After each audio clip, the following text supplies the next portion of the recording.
Hi, Tracy here with One Blessed Step, and today I'm going to talk to you about how to prepare for a layoff or a reduction in force.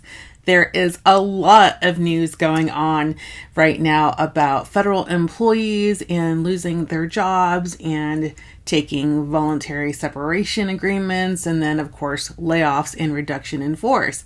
And so I thought it would be a good idea just to kind of pop on today and share with you some of the things that we're doing in our household to prepare for a layoff or a reduction in force. Now, do I think it's coming? Honestly, you guys, I don't know. But I still want to prepare for it in case it happens. So if you're ready, let's go ahead and get started.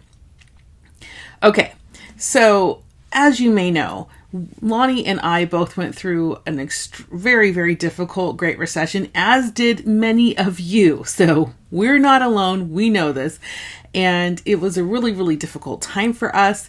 Lonnie then found a wonderful job. I also found a great job as well and went back to work. Now I own my own ministry, and that is very helpful for us.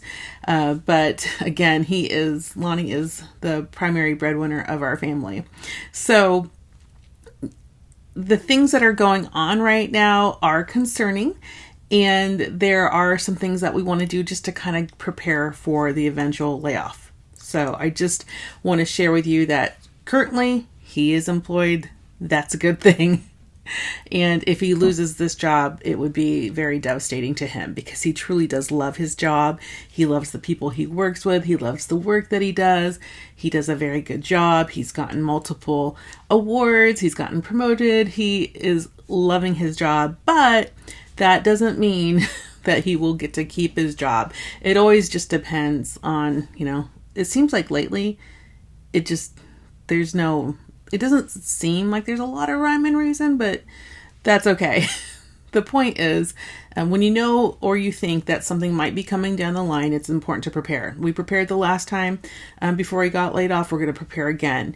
And the good news is that if he doesn't get laid off, or if you're preparing and you don't get laid off, then you just have extra, which is great because then extra could be used in the future as emergency. Extra could be used to give to people who are in need. There's a lot of positives to having some extra because you're being diligent today. So let's talk about some of the things that you might do if you are preparing, or if your spouse or someone that you love is preparing to potentially be laid off or be included in what's called a reduction in force. So the first thing, we're going to be talking about career planning. We're going to be talking about using what you have, and then I'm going to give you some of the money saving tips that we're doing here.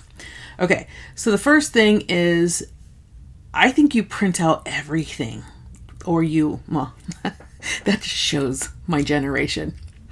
So my young friends, go get your hard drives or download it however, or upload it to a cloud, whatever it is you do, my young friends, to save the documents that are important for your job to you. Not the ones that are, confidential, the ones you're not supposed to have, the ones that are important for you and your employment. So some of those things might be your latest paycheck stubs. You might want to have a couple of those on the cloud.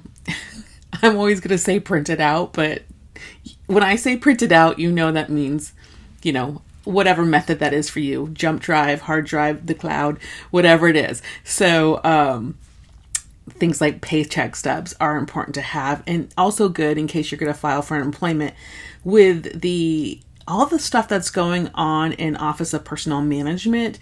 That means, for those of you guys who are not familiar, Office of Personnel Management actually manages the personnel for the federal employees. So there's a lot of HR, human resources functions included. So if they are having reduction in force, the chances of you getting any customer support from them as an employee is not as good. So what you want to do is make sure you take care of yourself. So you want to print out, your paycheck stubs, any healthcare benefit information you have. If you don't have printed out healthcare cards, make sure you have those. Important numbers, important emails, important documents, all of those things that you would normally ask for help with your HR representative, they may not be able to do that for you. So make sure that you have them printed out or in the cloud or whatever you use. The next thing that we recommend is that you update your resume and your LinkedIn profile. So you want to highlight your skills, the accomplishments, the things that you've done over the last few years. You've been in a job for a while, right? At least my husband has. And so we want to make sure that his resume and LinkedIn profile is going to be up to date. We're going to make sure that he's asking for any recommendations on special projects. If he has gotten a recommendation or awards, we're going to make sure that those are reflected in those resumes or profiles. And then just optimize your profile for recruiters.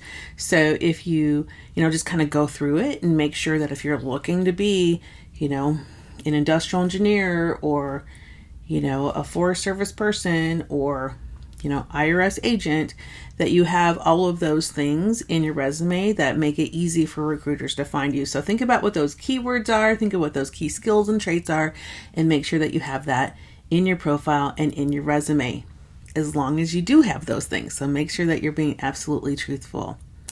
You also want to start your job search now if you are unable to sustain a good time of being laid off. So I always think it's the best time to find a job is when you already have one. If you think that you're not going to get laid off, you're like, for sure not going to get laid off, or you believe you have like an 80% chance of not getting laid off, so you don't really want to find another job, then just listen to the stuff that we're going to talk about later with respect to emergency funds and finances. But if you're pretty sure you're getting laid off, meaning, everyone that has a probationary employee at the federal government, they were saying it on the news that they were going to lay off the probationary employees. Now, not everyone got laid off. Some of them got laid off and got rehired. But good to listen to the news. I know it's so depressing sometimes, but when you're in the state of so many changes, it is actually good to read the news or to listen to the news so that you kind of get an idea of things that were going on. Like, I know that the news said multiple times that the probationary employees were on the first chopping block. And so I'm now seeing that some probationary federal employees did not take the buyout that was offered. And so they're not able to get that chunk of payment that they had offered to anyone who accepted the buyout. I think that payment was through September. So if you are a probationary employee and you still have not lost your job, praise the Lord, thank God, and continue to pray. But it wouldn't be a bad idea to start looking for a job. Maybe you'll find something better. It's hard because so many of my friends that are federal employees, they love their jobs. And I know that a lot of people, and I know you're hearing this in the news, that, federal workers don't really work that hard. They do work hard. Now, I don't know the ones that I know work really hard. I don't know who the other people are that don't work hard, but I go to I have friends that go to the Veterans Hospital that get services, and they see people working hard. So I'm not sure who the people are that aren't working hard. I know that the plan is to be more efficient. I'm all about efficiency. So hopefully whatever it is they're doing does actually make things efficient and allows for the rest of the world to receive the services that our civil servants provide. They do an amazing job, and I'm not partial. I just know a lot of federal employees, and they do such a wonderful job. So all to say, make sure that if you are on probation, that you are looking for a job. If you think that you're likely going to be let go, that you are looking for something, or at least starting to prepare your mind for looking for something. Now, if you do get laid off, there's a good chance, and I'm never 100%, but there's a really good chance you're going to get unemployment insurance in Arizona that lasts for about 26 weeks. So you will have some things to be able to kind of make ends meet, but we'll talk about that in just a minute. So do that job search. Doesn't mean you have to take a job. It just means that you're looking and seeing what's available in the space that you're interested in. You can sign up for job alerts. You can network with industry contacts that you might have. It's always important to be proactive. The next thing you might consider is thinking about any courses that are available, any certifications that are needed, anything that will help you kind of up-level your skills. And you should always be doing this, especially if you're with any employer that pays for you to go to school. One of the best things that I ever did was get a master's degree from one of my employers. They paid for the whole thing. I might have paid a few fees here and there, but they paid for my books, they paid for my tuition, they paid for a lot of things, and I was able to get my master's degree on my employer's dime. And then, of course, they were able to utilize that degree and utilize that skill. So it's a win-win for everyone. So always make sure you know what your employers offer. Okay, so now that we've talked about preparing, we've talked about getting ready, we've talked about looking for a new job. The next thing that we're doing, and I've discussed this with you guys already, is making the most of what we currently have. So now we're going to talk about money. We're going to talk about, saving money. We're going to talk about finding money, and we'll do more of that on this channel if it's interesting. So if you like this channel, give it a thumbs up. Don't forget to subscribe. We have a lot of good content coming. Okay, so making the most of what you have.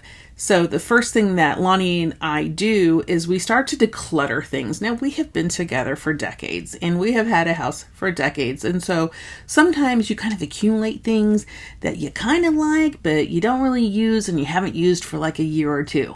Those are the first things you want to look at getting rid of. So how do you get rid of them? You can sell them on eBay. You can sell them on Facebook Marketplace. You can do OfferUp. We like Facebook Marketplace. It just seems to work really well for us. We buy and we sell on Facebook Marketplace. And I've also done eBay. The problem with eBay is just sometimes you have to ship it. So if it's a large thing, it's just kind of a pain to ship and it's expensive. So a lot of the times with our larger things, we'll just sell it on Facebook Marketplace. In fact, this weekend, Lonnie made $200. So we sold, and again, we're not making a profit on this stuff. This stuff is like we had it in the yard. We haven't used it for a couple years. We would like to take that money back or at least get some of it back. So we're not making a profit, but we are able to turn something that we're not using, that we had used in the past, and we can turn that in for cash by exchanging it for cash through Facebook Marketplace or any of these things. So yeah, he made $200 in a weekend. It was easy. And I think it was just a couple things. Some water cans that we had from one of our previous vans we hadn't used because our new van has water. So our previous van, we had little water containers. So that was some of the stuff that he sold. So we went through our whole garage and just cleaned it out. Mostly because we were moving back into the house, and so we needed to make sure that we could put things where they need to go. So we did a huge overhaul in making sure that things are clean and making sure things are organized and we know where things are. And then the things that we found that we didn't really use, we put in a pile and are slowly getting rid of those. And we'll just see how things go. So what this does is it helps you to declutter your life and get things out of there, because anything that you have that you're not using usually will take up some kind of mind space. You'll walk past it. You'll kind of judge yourself for not using it. It'll take up space. You might even buy an additional one because you didn't know you had that one. So it's always important to be as organized as possible and know what you have. But also this gives us a little bit of extra money that we can use to kind of prepare. We'll talk more about an emergency savings, but that does give us a little bit of extra money in case Lonnie gets laid off. Okay. The next thing you should do is look at all of the employer benefits that you have and use them before you go. So things like unused vacation days, things like, if you're feeling ill or feeling mentally stressed and ill, you could take a sick day or whatever if you think that you're definitely getting laid off. If you think there's a lower priority, if you're like in the 80% I'm not getting laid off, I would highly recommend that you just kind of, at this point, I would not take some time off. I would be the person that's like doing all the work, like the one that everyone can rely on, the one that nobody wants to lose. That's the person I would be. In general, that was the type of person I was when I worked in a career. It's the type of person I am in my ministry and in any business that I've had. I've always been the one that you don't want to, let go. In fact, I actually still have a client today that won't let me go because I do the work and he loves it. And So I still do the work for him. And that was when I used to have a marketing agency. So I still do marketing for like one client. The most of them I've been able to kind of train up their staff, but he still wants me to do the work, so I still do the work. The point is, be the one that nobody wants to let go at this time. But if you are thinking that you're, good chance of getting let go, or, being part of a reduction in force, use unused vacation pays and used unused vacation days unless they pay them out, because then that's a great little extra money. So if you get paid out your extra vacation days in an unemployment situation, or when they lay you off, if you know that you get paid those days, then don't use them. But if you lose them, and you're going to get laid off, I would use some vacation days to kind of start prepping things and getting things ready to go. So you just have to use your best judgment. If they're not going to pay out your unused vacation days, make sure that you're getting your medical checkups, any dental checkups, any, cleanings. Make sure you get your prescriptions filled, see your doctor, do all these things while you still have your employer's health benefits. And that's a perfect way to use your sick time. So, that's what that's for. Those are for appointments and things like that. So make sure you're considering that. Okay, let's talk about getting some more money.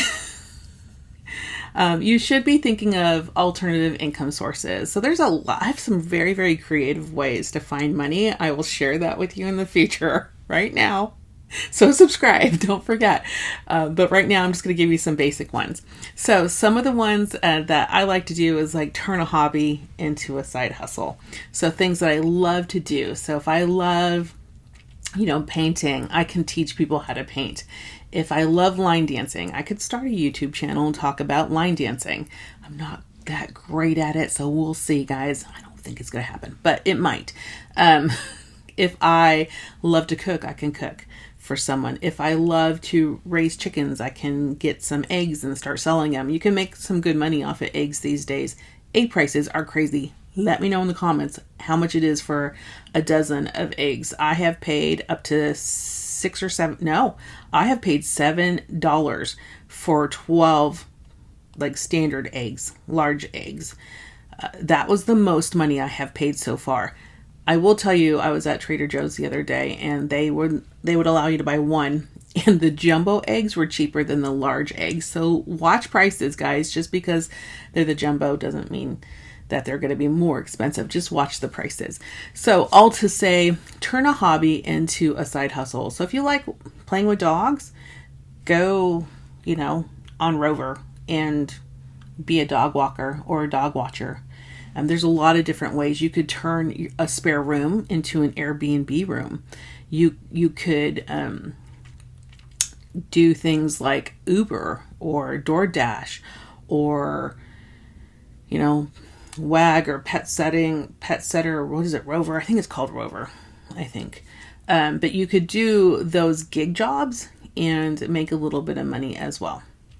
So those are just easy ways to get quick money and alternative sources of income. Now, just to be clear, be careful with your employment. Okay, and this is what I want to say to this. If you're choosing to do a side hustle, you want to make sure that side hustle does not interfere with your ability to collect unemployment insurance. I know if you're an unemployment insurance person, you're going to be like, oh, that's just wrong.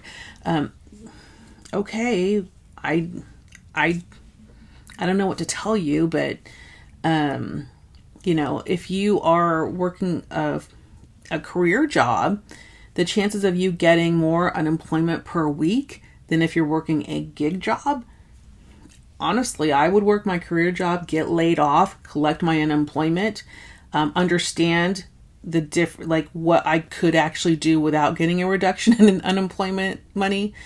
And if that was anything at all. And then I would obviously be looking for work and collecting as much unemployment money as possible that I could while I was looking for work. The thing is, when you start doing these side hustles, it gets a little bit confusing and you could accidentally become an employee of one of these side hustle gigs and lose your unemployment insurance because now you're employed with this other company. So, caution. It's always good to get some extra money. Be careful with your employment status if you plan on taking unemployment insurance when you get laid off of your career job. Again, you do not want to, go work at Fry's, earn, $15 an hour and not be able to collect a full unemployment check while you're trying to look for work. It's good to make the ends meet, but it also really messes you up in terms of the amount of money that you can get for unemployment while you're looking for work. So I know it's a gray area. It's very complicated. Do what works best for you. Do what's ethical for you. But I would advise you to, yes, try to get those side hustle monies, but be careful with your unemployment status so that you can collect the most unemployment that you can if you get laid off, because you're going to need that money to buy food. You're going to need that money to pay for your medical insurance. You're going to need that money to pay for mortgage and things like that. And it's not going to cover all of it. So heed the warning. All right. So that's just about other income sources that you can get. All right. So now let's talk about what I think is really, really key. I always think, you can go make more money, but I like to just kind of save more money so I don't have to do all that extra work to get more money, because time is precious and time is limited. And that's one thing that you can never get back once it's gone. So one of the first things I recommend that we always do is we start cutting expenses. So for example, Lonnie at his work has a gym.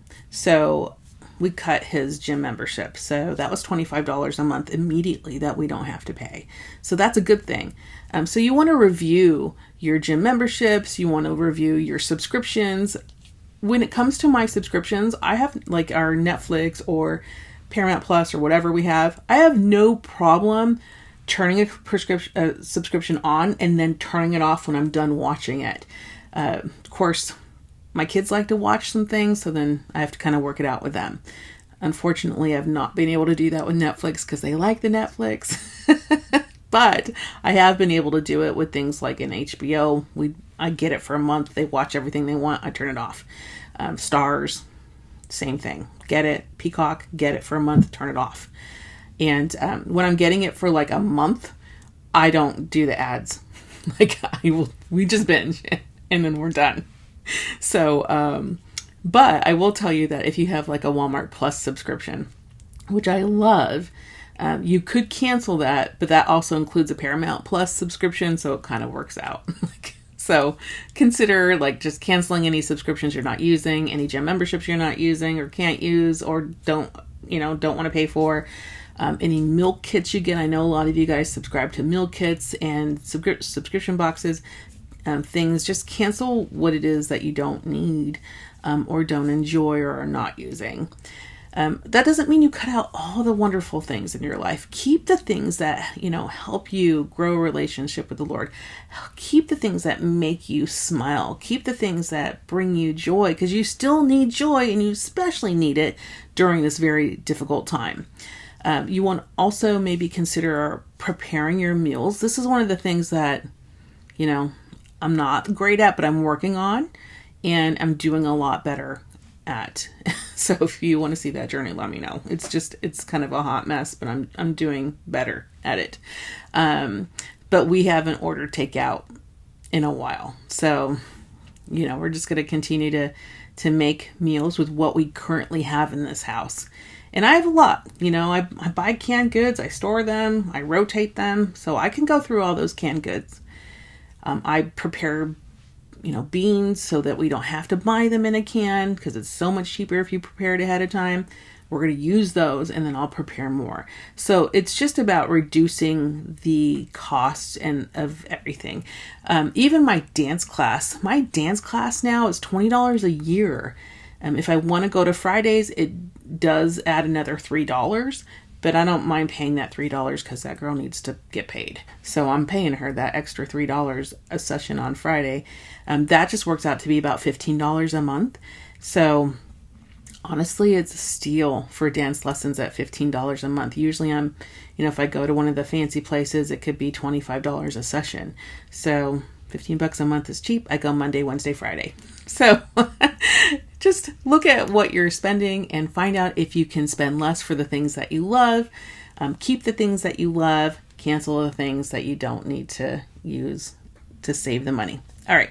Next thing, build an emergency fund. So if you don't have any savings, start saving a little bit now. My sister bought this, it's like a binder that has like a bunch of like plastic things inside of it, and you put like money in there as you save it, and as you put money in there, you can save like thousands of dollars. It's like a binder for saving money.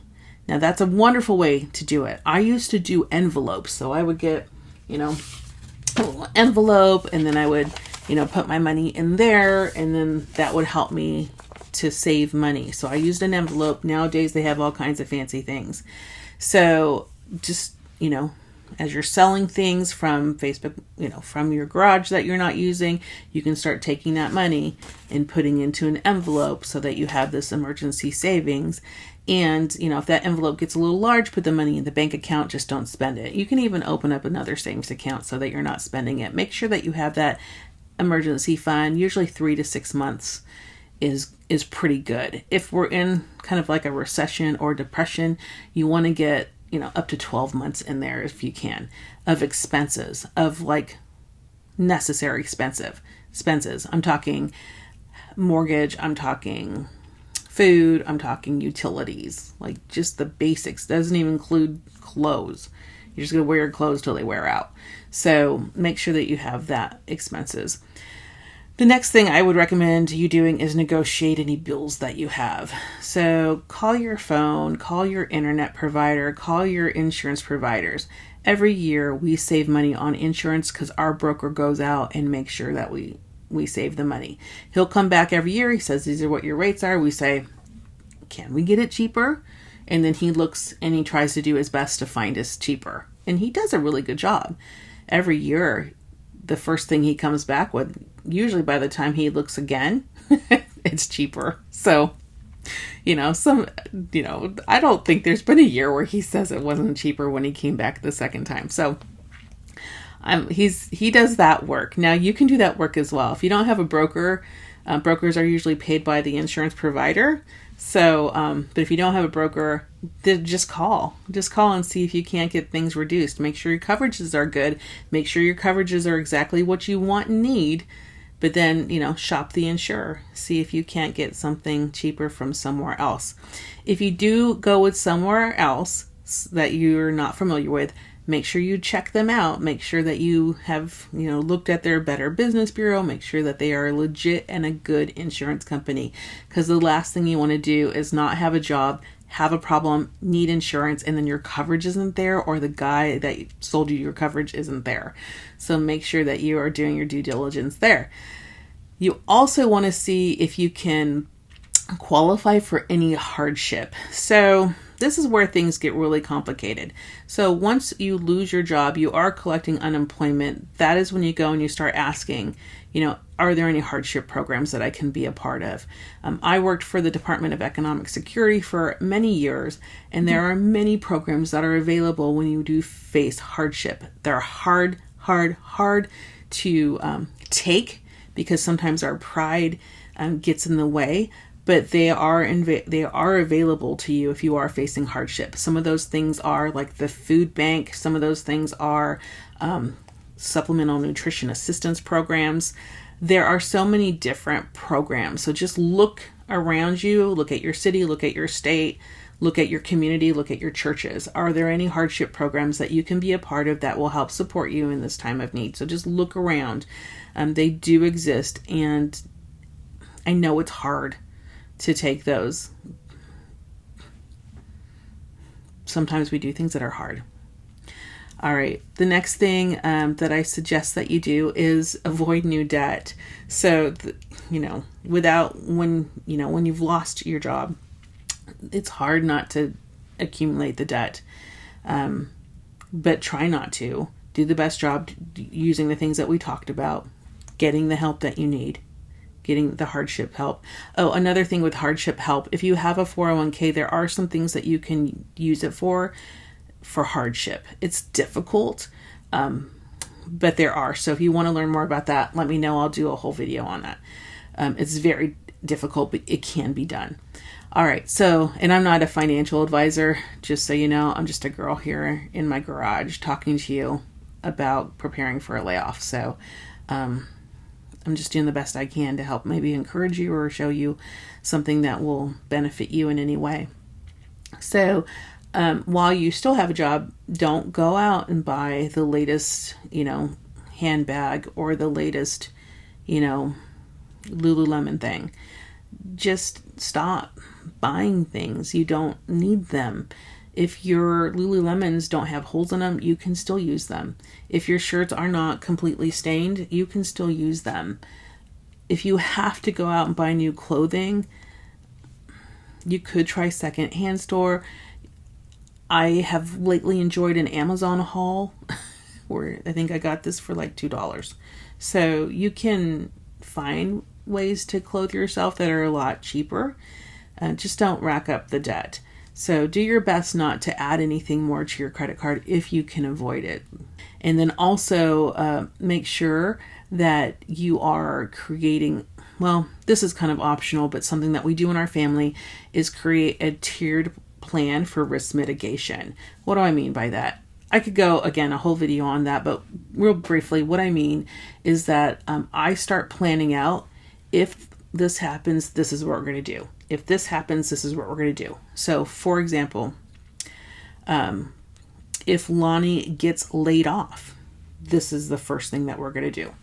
So, if Lonnie gets laid off, we will, make sure that he's looking for work. All the things that we just talked about, make sure he's doing this, doing everything he needs. Make sure he immediately files for unemployment insurance. That's something that I recommend everybody do if you get laid off. It doesn't matter if you find a job next week.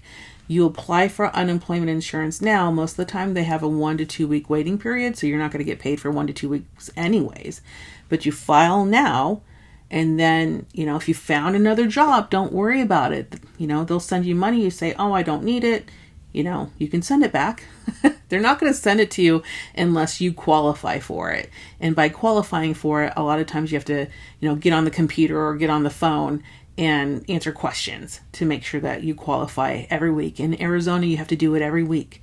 And then they pay you every week, actually, here in Arizona. That's not true across the states, but that is true in Arizona. So, make sure that you're, filing for your unemployment insurance. And then, if you have a good emergency savings account, you might just take a minute and rest and reflect on your life and find out what you're going to do next. I mean, it wouldn't be a bad idea. You see, layoffs and reduction in force, they are tough. But when you prepare for it, you have more power. You can update your resume, you can network, you can save money. And in doing those things, you're going to be in a stronger position to land on your feet. Let me know if any of these resonated with you, which step you're going to take, and if you've ever faced a layoff and what you did. I would love to know your recommendations in the comments below. I always say, there's a purpose and there's a reason for everything. God's always been better at this than I have, and all the difficult circumstances that I've ever faced in my life, the Lord has always made them. He's always turned them in a way that just is something that I've never been able to imagine. So I hope this blesses you. I hope you have a wonderful day. God bless you. Bye.